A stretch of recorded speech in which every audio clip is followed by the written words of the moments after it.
Hi, I'm Dr. Keith Johnson. Now, all of us think we want certain things. We want fame, we want riches, we want to have class, we want to have a certain amount of money, we want to be able to pay our bills, or maybe we want more than that. Matter of fact, we usually do want more than that to fuel our ego and take care of our constitution, which is usually very selfish. But we don't need all that. One of the things that God has tried to teach us is that we can be content with what we've got and we can work with what we have. I don't care what kind of situation you're in, you can improve your situation right now with the resources that are around you. And if you sit down and concentrate on what the problems are, you can sometimes solve those problems yourself. Or you and Jesus can solve them. You can take time to put yourself in your own contemplation and allow God to give you time to heal your mind and understand how you can straighten yourself out. No matter what the problem is, it's not too great for God. And that's one of the things to learn quickly, that God cares about you. He cares about who you are and what you're doing, and He's interested in helping you to get to a proper benefit. It's to His benefit because He loves you, and to your benefit because He made you, and because He worries not only about His reputation, but yours.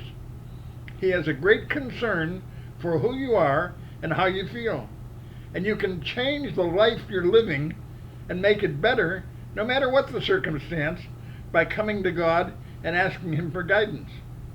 Not only is that important, but you need to settle down and ask yourself for guidance. Sometimes the biggest problem we've got is ourselves. We fight ourselves with what we want to have or what we think we need. We think we need to be rich. We think we need to be famous. Those are curses that will kill you. It's not what we need. What we need, Jesus was very clear about, and He said to His disciples and to you and me, peace. What you want more than anything else is not money, not fame, not a relationship, not some kind of big company that you can have a class with. What you want and what you really need is peace. The only reason you want to go to heaven is to experience God's peace in your life. And the only reason that God made it is because that's what He is. And that's what Jesus is trying to tell you and me, if we would stop and listen. We're so busy, we're so quick running around trying to get everything done that we lose ourselves in our own schedule. Slow down. Psalm 46:10. Be still and know that I am God. If you pay attention to the teachings of what God is trying to tell you, you can experience the power of God and the peace of God, which surpasses all other problems you've got. Listen very carefully to what the wisest man in the Bible wrote. Trust in the Lord with all thine heart. Lean not unto thine own understanding. In all thy ways acknowledge Him, and He shall direct thy path. Proverbs 3:5 and 6. You simply need to relax and give God the chance to deal with your life and heart. What you want is peace. What you need is peace, but not as you understand it. You don't think like God does, and God doesn't think like you do, and the two of you are clashing because you don't think the same. That's why God said to Moses, I can't come down and talk to your people because they don't think the way I do and I don't think the way they do. Your thoughts are not my thoughts are not your thoughts. We can't get along with the way we think. But if you learn to rest in the peace of God and you allow God to cover you with His peace, you give yourself a chance to experience God's grace in your life, and then you settle down. And then you're calm enough to solve any problem that exists. Sometimes a miracle doesn't have to be something that goes totally against science to be strangely attractive to all of us. A miracle is not necessarily a broken bone healing or something unscientific that suddenly becomes scientific. We beg for those kind of healings. We beg for those kind of miracles. But a miracle is learning to be in the peace of God. That's when miracles take place. That's when you and I have an experience in the power of God to what He's got to give to us. This is how Jesus said it. Peace I leave with you, my peace I give unto you. Not as the world giveth, give I unto you. Let not your heart be troubled, neither let it be afraid. Now, did you hear what He said? My peace I give unto you. Jesus is not giving you peace as you understand it, because you don't think like He does. That's why He said, your thoughts are not my thoughts. Your ways are not my ways, because you don't think like I do. Perfect peace that comes from God is not what you and I understand as peace. Peace to us is nobody's fighting.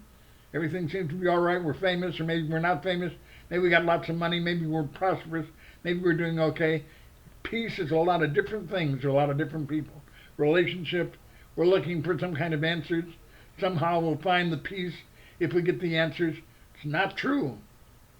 That's why Jesus said, my peace I give unto you. Not as the world giveth, give I unto you. Let not your heart be troubled, neither let it be afraid. Do you understand that? The world has its own type of peace, just like the peace I've described to you.